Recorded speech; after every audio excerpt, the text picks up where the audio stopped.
Black history.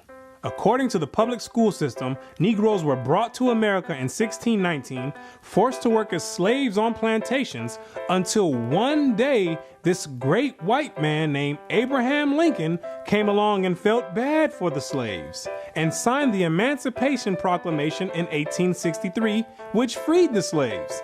But there were still some bad whiteys in the southern states that passed Jim Crow laws for segregation. Afterwards, there came more whites that felt bad and then gave blacks civil rights in the 1960s, then allowed a black man to have the presidential office named Barack Obama. Now blacks are finally equal to whites. We can all get along. The end. Now, moving right along to our English lecture for the day. I don't think so.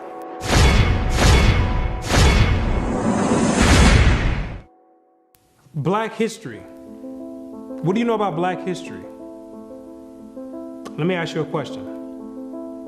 Prior to the transatlantic slave trade in the 1600s, what was your nationality? What did you call yourself? Some may say African. Well, Africa is a continent, and in that continent, there's over 47 different countries in there. Which one do you come from? What language did you speak prior to the 1600s? Was it English? There's over 1,500 dialects being spoken in the land of Africa. Pick one. What clothing did you wear? Was it high heels and stilettos? Skinny jeans and Vans? What food did you eat? Hamburgers and hot dogs? French fries and SpaghettiOs? What religion did you partake in? Who was your God? Was it Christianity and Cesare Borgia? Most of you have no idea about the answer to these questions. You have no recollection of any history prior to the transatlantic slave trade. Now, is that a coincidence or by random chance? I don't think so. Have you ever asked yourself, why is it that in the public school system that every time the subject of Black history is taught, it always begins in the 1600s and with slavery? Why is that? Doesn't that raise some antennas and spark inquiry? Why is it that the public school system is so committed to revolving Black history solely on the past 400 years? Why is that? Is it because there's a deficiency in historical data? Or maybe because there's no history at all prior to the 1600s? Maybe Black people just poofed out of thin air, sporadically, landed on slave ships, and they said, hey, we got a new species here, and start importing and exporting them all over the world. Maybe that's what happened. The question arises, what is the drawback on this history? Why does it keep being withheld? What's the big idea about it? Why is it being held hostage? That's the question. Why can't it be expounded on? 100 years prior to the 1600s? 300 years, 500 years, 1,000 years? Why is that information not being revealed? What's the big secret? What's the mysticism about it? What you're gonna come to realize is that your identity is the biggest kept secret on the planet Earth. Oh, you thought that NASA and the space station and the secret missions being conducted by them, oh, you thought that was the biggest kept secret on Earth. No, this is bigger than that. You thought that the government and the CIA and the FBI hiding information about UFOs and Planet X and Nibiru and aliens, you thought that was the biggest information and biggest kept secret. No, this is bigger than that. The elite Confederate has spent billions of dollars and constructed an innumerable amount of psychological stratagem to ensure that you never received and acquired this information that's about to be put out. You're about to receive pertinent information from some of the most reputable biblical scholars, historians, and archaeologists. And they all know something that you don't know. And that's your identity. Ham, the youngest son of Noah, born probably about 96 years before the flood, and one of 8 persons to live through the flood. He became the progenitor of the dark races, not the Negroes, but the Egyptians, Ethiopians, Libyans, and Canaanites. Wait, the churches and the pastors, which are set up by the government, all teach in unison a doctrine that all black people come from the seed of Ham. But once you open up scholastic sources, you'll find out that the biblical scholars say something totally different from what's taught in Orthodox Christianity. What do they mean by Ham is the father of the dark races but not the Negroes? The Negroes themselves are a dark race of people, so how can you say that Ham is the father of all these dark races and exclude the Negroes? What are the biblical scholars trying to convey? What the biblical scholars are saying is that you're not African. There's only 4 families, according to the Bible, that make up the native population of Africa, or the land of Ham. And the biblical scholars know that you don't descend from any one of those 4 families. In order to write that in a scholastic and academic book, the biblical scholars have done extensive and thorough research on both the so-called Negroes and the Africans, the native Africans. And they came to the conclusion after the extensive research that the Negroes don't have anything to do with the native Africans at all. They're 2 totally separate people. In the 1840s, Morton collaborated with George R. Gliddon, an Egyptologist, who provided him with mummy heads and information about the racial significance of Egyptian tomb inscriptions. In Crania Egyptiaca, published in 1844, Morton pointed out that both cranial and archaeological evidence showed that the Egyptians were not Negroes. In 1840, Dr. Morton was trying to find out the racial origin of the so-called Negroes that were in America in slavery. So he got together with the Egyptologists, which supplied him with the mummy heads, and what he did was conduct an extensive research on the cranial remains of the heads in Egypt, in contrast to the cranial remains of the heads in America. And what he found out is that the Negroes that were in slavery were not Africans. He found out that the skulls were 2 totally different types of skulls. The Negro's head was longer than the Egyptian head.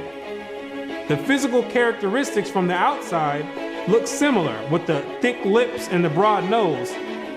But once you start delving into the real characteristics, he found out that there were 2 totally different people, as abolitionists and colonizationists had maintained, and that in fact, blacks had been relegated to the same servile position in ancient Egypt as in modern America.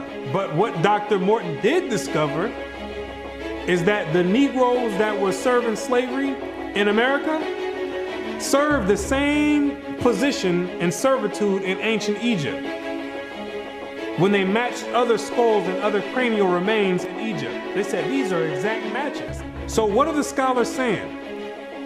What you're gonna find out is that they're saying that you are the biblical Israelites. Yes, you're the same exact people that served slavery in the land of Egypt. You're the same exact people that God sent Moses to go redeem under the hand of Pharaoh. You're the same exact people. And when you read the Bible, you'll find out that slavery is a central theme in the Bible. It's a reoccurring theme with the Israelites.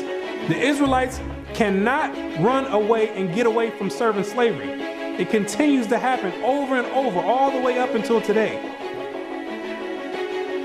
You came out of Egypt as slaves. came down into the land of Israel. No sooner as you got there, then you had the Assyrians come, capture the land of Israel, and take you and make you slaves. In the 9th year of Hoshea, the king of Assyria took Samaria and carried Israel away into Assyria. You came out of the land of Assyria, went back to the land of Israel. Then the Babylonians came, which are the modern day Ethiopians, the Cushites, came to the land of Israel and made you slaves. So all Israel were reckoned by genealogies, and behold, they were written in the book of the kings of Israel and Judah, who were carried away to Babylon for their transgression. You came out of the Babylonian captivity, went back to the land of Israel. Then the Persians came on down there, took the Israelites and made you slaves. For we were bondmen, yet our God hath not forsaken us in our bondage, but hath extended mercy unto us in the sight of the kings of Persia. You came back from the Persian Medo captivity, went back to the land of Israel, rebuilt the temple up. Then the Greeks came on down there, took you and made you slaves, to entreat them that they would take the yoke from them. For they saw that the kingdom of the Grecians did oppress Israel with servitude. After you came from the Greek captivity, you went back into the land of Israel, rebuilt the temple because the Greeks were sacrificing swine and pig on the altars. No sooner as you came back to the land of Israel, then the Romans came and had you during the time of Christ as slaves. It was so much slavery going on with the Israelites that Jeremiah himself had to ask, is Israel just put on earth just to be slaves? Is that your whole purpose? Just to be servitude to other nations? Is Israel a servant? Is he a homeborn slave? Why is he spoiled? So you might be asking yourself, if the so-called Negro is part of the 12 tribes of Israel, how in the world did you get to the west coast of Africa? And when ye shall see Jerusalem compassed with armies, then know that the desolation thereof is nigh. This is Christ right here speaking to the Israelites. He says, when you see Jerusalem compassed or surrounded by the Roman armies, then know that the desolation or the destruction of the land of Israel is getting ready to happen. The Romans getting ready to come in here and tear some stuff up. Then let them which are in Judea flee to the mountains, and let them which are in the midst of it depart out. And Christ says, when you see the Romans coming in, you better get ready to flee into the mountains. And what you're gonna realize is that the mountains that he was talking about was the land of Africa. It was the same exact place that Mary and Joseph took Jesus when they were fleeing from Herod when he was trying to come find Jesus to kill him. They went right into Africa. And the Israelites went into Africa as well, fleeing from the Romans. In the year 65 BC, the Roman armies under General Pompey captured Jerusalem. In 70 AD, General Vespasian and his son Titus put an end to the Jewish state with great slaughter. During the period from Pompey to Julius, it has been estimated that over 1 million Jews fled into Africa, fleeing from Roman persecution and slavery. The slave markets were full of black Jewish slaves. Over 1 million of you Israelites fled from the land of Israel into the land of Africa, running away from the Romans because the Romans was coming to put slaughter to the Israelites. The ones that didn't take heed to the prophecy of Christ when he said you better leave and go to the mountains, go to Africa, when they got caught by the Romans, they were taken back to Europe and sold in slavery and put in servitude and became gladiators, put in the lions' dens. The pagans and the Romans attacked the Jews indiscriminately. Both the Jewish soldiers and the uninvolved peaceful population without mercy. As a result of this merciless attack, Many Jews fled to those parts of Northwest Africa known as Tunisia, Algeria, Morocco, and Mauritania. Many other Jews fled to other areas where Rome did not have any jurisdiction. This was to the region of the south, the Sahara Desert, and the Sudan. Grazel says, such is the explanation of how the Sahara Desert first acquired Jewish tribes, toughened by a fighting tradition and possessed of physical characteristics, black, which it is said still makes them approximate very closely the original Jewish population of Palestine.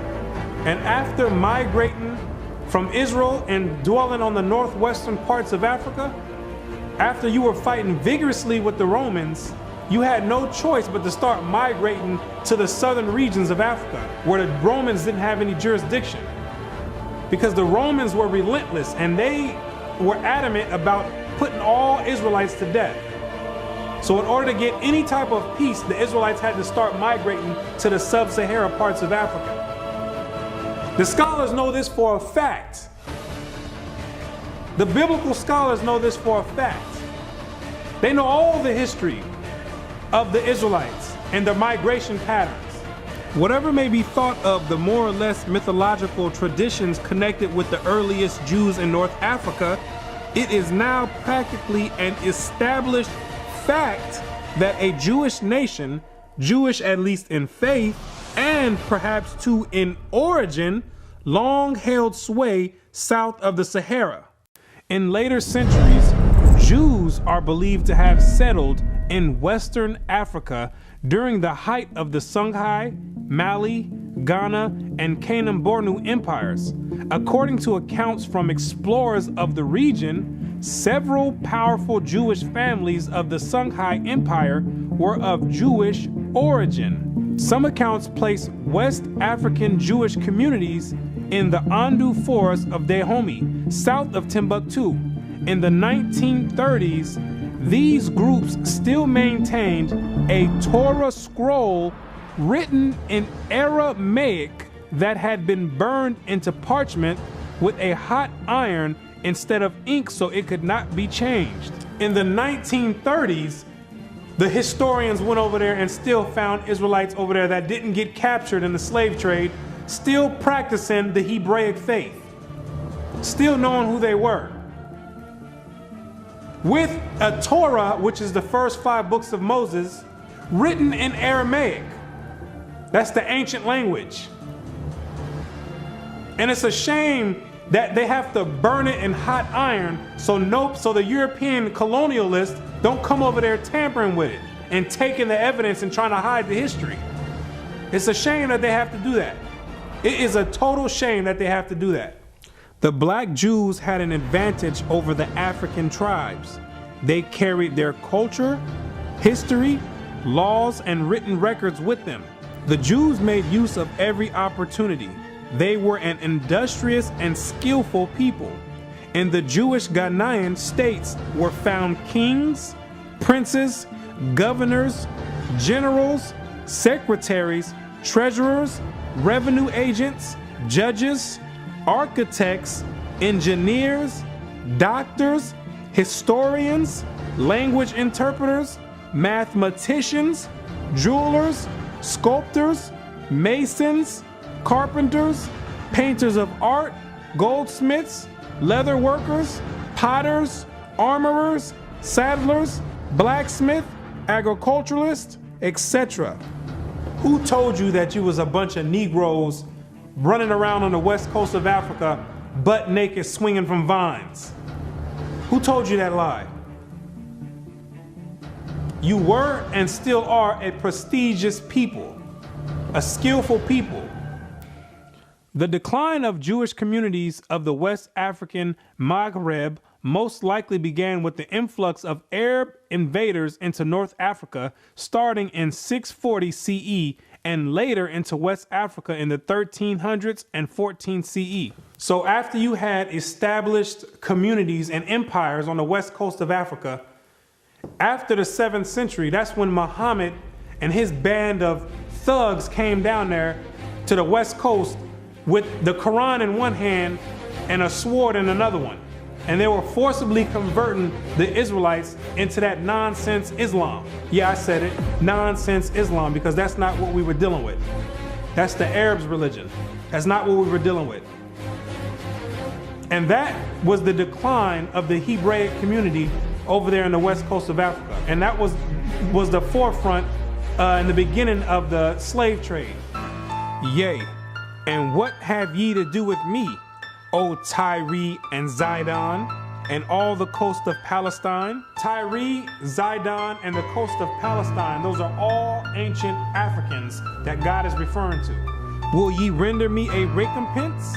And if ye recompense me, swiftly and speedily will I return your recompense upon your own head. Because ye have taken my silver and my gold, and carried into your temples my goodly pleasant things. The children also of Judah and the children of Jerusalem have ye sold unto the Grecians. The Africans got together with the so-called Grecians or the Europeans, and they commenced in selling the Israelites that were dwelling on the west coast of Africa in slavery. There's your slave trade right there in the Bible. Both buyers, Europeans, and sellers, Africans, saw the people traded into captivity on the African coast as outsiders. Now, why did those Africans see you as outsiders? Because you were some people that migrated and encroached on their land. They knew you were not the same exact people. The customs that you had, the way you moved, they knew you were not the same people, so they had no problem commencing in a slave trade with the Europeans. Do you be crazy to believe that Africans were selling their own people? That makes no sense at all. When the Europeans put that in the textbooks, they're using technicalities, saying Africans sold other Africans. When they're using technicalities, what they mean to say is native Africans were selling Israelites that were living in Africa. It'd be no different if somebody wrote history of 500 years from now and say there was a slave trade that happened here in America. Say black people got together and start selling white people to the Chinese. If somebody with the same mindset that the Europeans have wrote history 500 years from now, they would say Americans were selling other Americans to the Chinese. When it's two totally different nation of people living in America. You can't just say Americans sold other Americans. Two totally different people. It's the same exact scenario on the west coast of Africa. There are both oral and written explanations that trace the origin of the Igbo. And the most tantalizing is an association of the Igbo to the Hebrew race. This assumption is based on the fact that Igbo culture has many similar traditional customs like that of the Jews.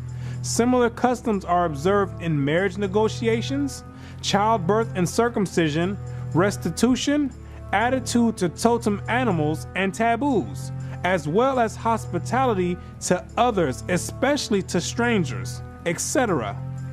The Igbo are therefore said to be the split and lost group or tribe of Israel that refused to wander further northeast with Moses, but preferred going down southward. The Igbo people have many Jewish traditions. Naomi Katz, the current Israeli ambassador in Nigeria, and others point to their possible ancient Israelite origins. See, the scholars, they've done their research on the Igbo tribe, extensive research. And they've compared the traditions of the Igbo tribe and they've matched them up to the biblical traditions of the Israelites. And they said, whoa, these are strikingly similar. The only way that these people could be practicing the Hebraic faith this close is if they were the biblical Israelites themselves. So you may ask yourself, what is the significance of the Igbo tribe to the so-called Negro in the Americas? When you do the research, what you're going to find out is that the Igbo tribe is one of the main sought-out tribes that were captured and sold in the transatlantic slave trade and came right here to America. The British were the major buyers before they banned their own slave traffic in 1807. They were replaced by the Portuguese and the Spanish for as long as the traffic continued here. The majority of the captives were speakers of Igbo dialects. You can hear me clearly, Rabbi. Let us have your name once more. My name is Rabbi Yehuda ben Shomer. Okay. Well, is it okay if we just called you Yehuda? Yeah, that's fine. Today? Okay, yeah, that's great. fine. No problem at all. I'll go on even further to say this, that the slave trade is actually connected to Deuteronomy 28, because the majority of the slaves that were brought to the Caribbean islands and brought to the Americas were Hebrew people, were people of Hebrew and Hebraic Israelite descent, if you will. And so if you read Deuteronomy chapter 28, it matches perfectly what happened to the Hebrew slaves, the black Hebrew slaves, during the slave trade. It just matches it perfectly. Back up now. I think we just rung a bell here. Hold up now. Okay. Hold up. Hold the presses. Okay. Hold up. I hope everyone is listening to this. This is you about to rock some boats now, Ben Yehuda there. Hold up now. Listen to what he's saying here. So you are saying that there's a great chance, or more so, that the black people that links directly to the slave trade are from the lost tribes of Israel. Is that what you're saying here, sir? Yes, I am. Now, granted, I will qualify that I don't. Wait a second. I don't believe that every single black person is Hebraic or Jewish, but I'm saying that the majority of the slaves involved in the slave trade were Hebrews. These people knew exactly who they were buying and selling, both the Africans and the Europeans. The Europeans, which are the Romans went after 70 AD, they went conquering, and they done hid themselves under different nationalities after they done conquered the native people that were in those lands in Europe. Hid themselves under the French, under the British, under the Portuguese. They're the same exact Romans. And all they're doing is continuing the agenda that was put in place in 70 AD. When they came down there looking for the Israelites. It's the same exact agenda. And carrying it forward to today. It's the same exact agenda. They knew exactly who they were aiming for. It's not by coincidence that all the history matches up perfectly with the Bible prophecies. It's not a coincidence. And then they push a doctrine on you in church talking about it doesn't matter. So then you never go and look for this information. Now you see exactly why they don't put none of this in black history, why they don't go prior to the 1600s. You start digging prior to the 1600s, and then you find out you come or descend from the Igbo tribe. You start doing your research. Well, let me find out a little bit more about this Igbo tribe. Then you find out that the Igbo tribe are known as fact descend from the 12 tribes of Israel. So then you say, hold on. Something's not right here. That's the exact reason why they don't go prior to the 1600s. You're not supposed to find out this information. They're supposed to keep renaming your nationalities every few years to cause confusion and to have you confused not knowing who you are. Each year, something else come out. First you called Negro, then you called color. Then 10 years later, they switch it to African American. It's all by design. Now you have to be asking yourself, if you are supposed to be the people of God, the chosen people of God, why is it that he continues to allow you to keep going into slavery after slavery after slavery? And why does he have you building up everybody's civilization off of the back of your slave labor. And it shall come to pass, when thou shalt show this people all these words, and they shall say unto thee, wherefore hath the Lord pronounced all this great evil against us? Or what is our iniquity? Or what is our sin that we have committed against the Lord our God? Then thou shalt say unto them, because your fathers have forsaken me, saith the Lord, and have walked after other gods, and have served them, and have worshipped them, and have forsaken me, and have not kept my law. What you're gonna realize is that when Moses brought you out of the land of Egypt and you entered into the wilderness, you entered into a covenant with the Most High God, the creator of everything you see in heaven and in earth.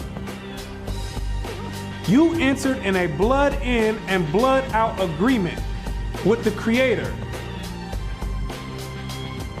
And he kept his end of the bargain, but you never kept yours. And he took the book of the covenant and read in the audience of the people. And they said, all that the Lord hath said, we will do, and be obedient. And Moses took the blood and sprinkled it on the people and said, behold, the blood of the covenant, which the Lord hath made with you concerning all these words. Once Moses sprinkled the blood on you, there was no way out of it. You entered into the covenant. And it shall come to pass, if thou shalt hearken diligently unto the voice of the Lord thy God, to observe and to do all his commandments, which I command thee this day, that the Lord thy God will set thee on high above all nations on the earth. And all these blessings shall come on thee and overtake thee, if thou shalt hearken unto the voice of the Lord thy God. You see, if you kept your end of the bargain, the deal was the Most High was going to set you above all nations on the planet Earth. You know, the same spot that the Europeans have today, that was supposed to be your spot if you kept his laws, statutes, and commandments. But, that means there's a stipulation. There's two sides of the bargain. It shall come to pass, if thou wilt not hearken unto the voice of the Lord thy God, to observe to do all his commandments and his statutes which I command thee this day, that all these curses shall come upon thee and overtake thee. Thy sons and thy daughters shall be given unto another people, and thine eyes shall look and fail with longing for them all the day long. And there shall be no might in thine hand. Thou shalt beget sons and daughters, but thou shalt not enjoy them, for they shall go into captivity. The stranger that is within thee shall get up above thee very high, and thou shalt come down very low. Moreover, all these curses shall come upon thee, and shall pursue thee, and overtake thee, till thou be destroyed, because thou hearkenest not unto the voice of the Lord thy God, to keep his commandments and his statutes which he commanded thee. And they shall be upon thee for a sign and for a wonder, and upon thy seed forever, because thou servest not the Lord thy God with joyfulness and with gladness of heart for the abundance of all things. Therefore shalt thou serve thine enemies, which the Lord shall send against thee, in hunger and in thirst and in nakedness and in want of all things. And he shall put a yoke of iron upon thy neck until he have destroyed thee. God says you'd have the yokes of iron on your neck until he have destroyed you. So that means when he take the yokes of iron off, you were destroyed. When did that happen? in 1863, when Abraham Lincoln signed the Emancipation Proclamation. The yokes of iron came off, but at that time, your whole history had been whipped out of you. When the master gives you something, you take it. He gave it a name. It's a nice name. It's Toby. And it's going to be yours till the day you die. Now, I know you understand me, and I want to hear it. Again!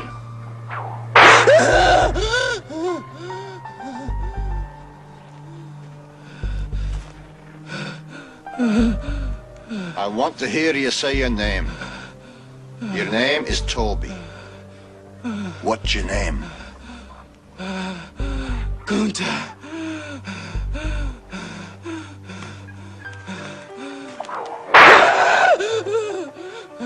Lord God, help that boy. They're gonna whip him dead. What's your name? Say it. Toby.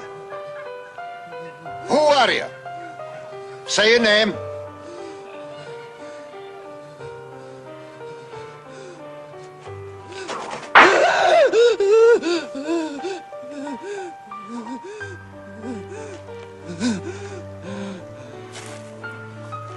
What's your name? Toby.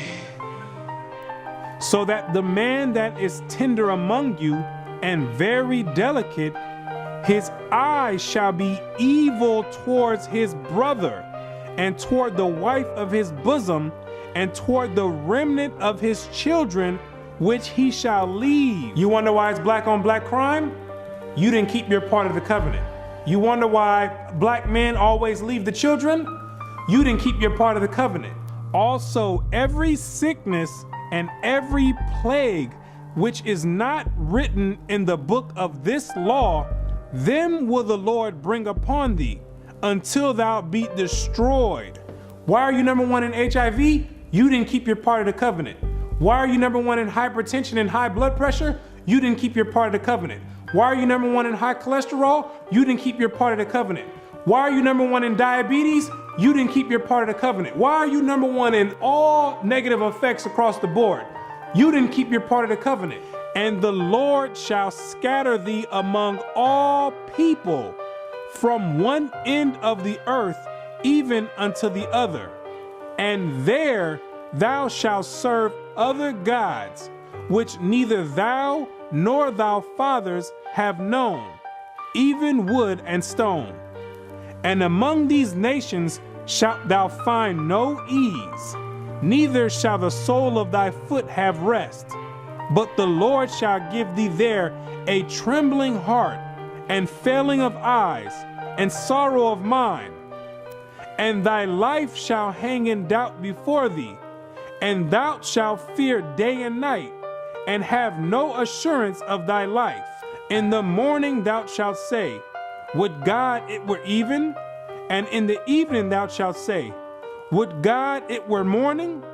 For the fear of thine heart wherewith thou shalt fear, and for the sight of thine eyes which thou shalt see.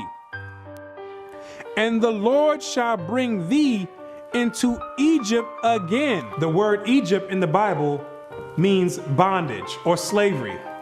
I am the Lord thy God, which have brought thee out of the land of Egypt, out of the house of bondage. So when God says he's gonna bring you into Egypt again, he's saying, I'm gonna bring you into slavery again with ships. But this time you're going with ships, packed up like sardines in a can. By the way whereof I spake unto thee, thou shalt see it no more again. And there ye shall be sold unto your enemies for bondmen and bondwomen, and no man shall buy you. And God says no man shall buy you. Back in the biblical days, you would be able to buy or redeem a slave by payment. But God says no man is going to be able to redeem you out of this slavery. This last one I bring you to, this last Egypt, nobody's going to get you out of it. Marcus Garvey tried to get you out of it, didn't work. Martin Luther King tried to get you out of it, didn't work. Malcolm X tried to get you out of it, didn't work. Louis Farrakhan tried to get you out of it, didn't work. Al Sharpton tried to get you out of it, didn't work. Why? Because you are still breaking the covenant.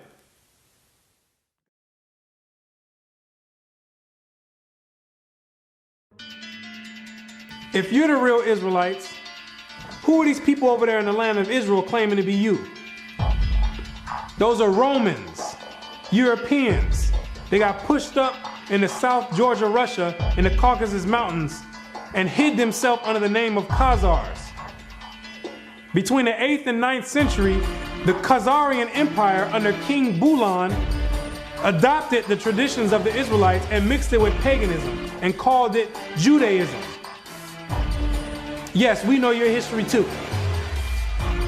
Then after the Holocaust, which was politically motivated, the elite used that as a pretext to invade the land of Israel and took those Khazarian converts and placed them in that land in 1948. In May of 1948, a new Jewish state, Israel, was born in a bath of blood. Jewish troops routed Arab forces from the city of Haifa in the first of a series of battles that were to reverberate through the years.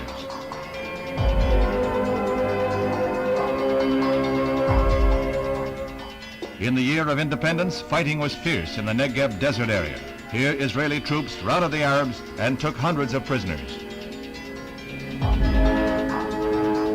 Meanwhile, on May 14, 1948, the new government headed by David Ben-Gurion is installed in Tel Aviv. Thus, for the first time since the Roman legion destroyed Jerusalem in the year 70 AD, the Jewish people have a nation of their own. United Nations teams accompany Israeli soldiers under the white flag to retrieve the bodies of soldiers killed in the continuing strife with Arab troops. The UN was able to effect some uneasy pacts calling for a truce, but skirmishes continued to break out. Dr. Chaim Weizmann joined Premier Ben-Gurion in the government. The Jewish patriot became president as Israel went before the United Nations to seek a place in that world body. The Middle Eastern Arabic nations were in violent opposition, and when Israel was voted a membership, they walked out in a body. For the rest of the day, their seats remained empty, but they returned the next morning to no further incident. Thus, history was made as the Jewish state of Israel was born. Conceived in strife and weaned on violence, Israel has flourished to become a constructive voice in world affairs. Her flag became a symbol of hope. To destabilize the Middle East. Prior to that, those people never lived in the land of Israel. Prior to 1948, those people never stepped foot in the land of Israel. Those are Europeans hiding themselves, European Romans hiding themselves under Jewish. That's what they keep doing each time. They keep going different places and taking on different nationalities. They're the same exact people. These are the same exact people that funded your transatlantic slave trade. Yes, the same Jewish man, the same Romans.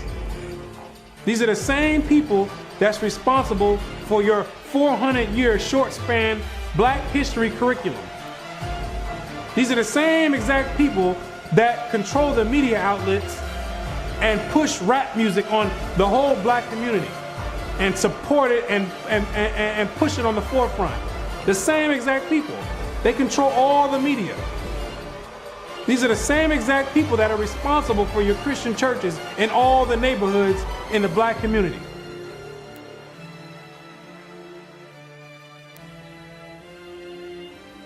The Bible says when the real Jews get in the land of Israel, there will be no more war. Since those converts, Khazarian converts, went into the land, it's only been war. They don't fit the prophecies. They over there dealing with Satan. I know thy works and tribulation and poverty, but thou art rich. And I know the blasphemy of them which say they are Jews and are not, but are the synagogue of Satan, using the Babylonian Talmud as their authoritative source. These people are not the real Jews, and they have nothing to do with the Most High God and the biblical Israelites. They're not the real Jews, and they're dealing with Satan at the highest level. What are these nations trying to accomplish by suppressing all this information? What you're going to realize is that there's a group of nations that are confederate together that have been trying to get rid of the Israelites from way back when so they can offset the Bible prophecies. Keep not thou silence, O God, hold not thy peace, and be not still, O God, for lo, thine enemies make a tumult, and they that hate thee have lifted up the head. They have taken crafty counsel against thy people, and consulted against thy hidden ones. They have said, come, and let us cut them off from being a nation, that the name of Israel may be no more in remembrance. The elite know that America, according to the Bible, is the last kingdom before the return of the Messiah. It's the last reigning kingdom, called Babylon the Great, or the Little Horn. And they're trying to offset prophecy and prolong their rulership, because they know that when Christ returns, he and the 144,000 are going to be the next ruling government on the planet Earth. And he that overcometh and keepeth my works unto the end, to him will I give power over the nations, and he shall rule them with a rod of iron. As the vessels of a potter shall they be broken to shivers, even as I received of my Father. And I heard the number of them which were sealed, and there were sealed 144,000 of all the tribes of the children of Israel. The elite don't want this prophecy to go forth. They're going to do anything in their power to offset the prophecies and prolong their rulership, because they know that once the Israelites are in rulership or in authority, that all these nations that had a hand in enslaving the Israelites, they're all going in captivity. It's going to be their turn for servitude. For the Lord will have mercy on Jacob, and will yet choose Israel, and set them in their own land. And the strangers shall be joined with them, and they shall cleave to the house of Jacob. And the people shall take them and bring them to their place. And the house of Israel shall possess them in the land of the Lord for servants and handmaids. And they shall take them captives, whose captives they were, and they shall rule over their oppressors. Therefore, all they that devour thee shall be devoured, and all thine adversaries, every one of them, shall go into captivity. And they that spoil thee shall be a spoil, and all that prey upon thee will I give for a prey. He that leadeth into captivity shall go into captivity. He that killeth with the sword must be killed with the sword.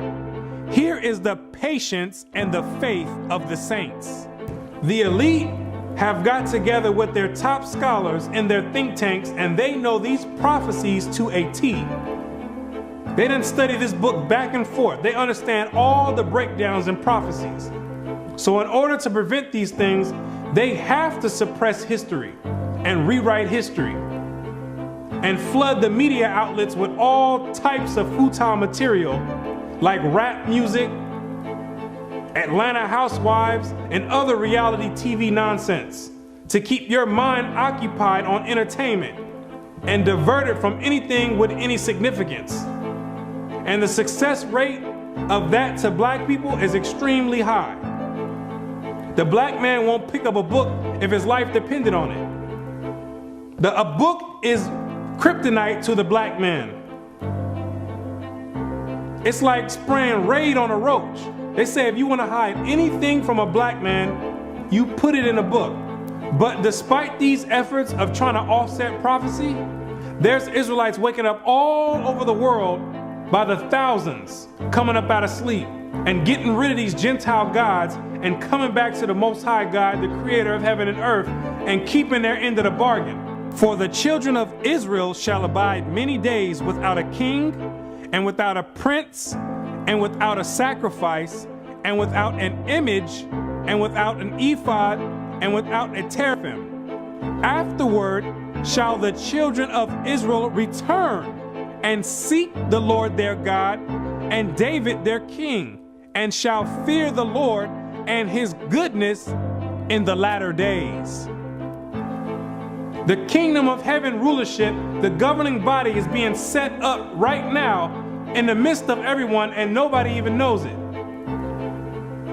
While America is on an economic decline, God is raising up the ruling government of the kingdom of heaven. He says, even though the children of Israel are as the sand of the sea, only a small remnant are going to be saved from his wrath. Isaiah also crieth concerning Israel, though the number of the children of Israel be as the sand of the sea, a remnant shall be saved. Because the majority of you Israelites are going to be too caught up and bugged out of your mind and caught up in the world and caught up in Christianity to even give the Creator a thought and even to consider to go back and keep your part of the covenant. But God says He's not sending you in slavery no more. He says if you didn't learn this time from all the captivities you've been under, if you didn't learn from getting your backs whipped, if you didn't learn from being hanged, if you didn't learn from having your sons and daughters sold, He says, I'm not bringing you into captivity no more after America. This is the last captivity.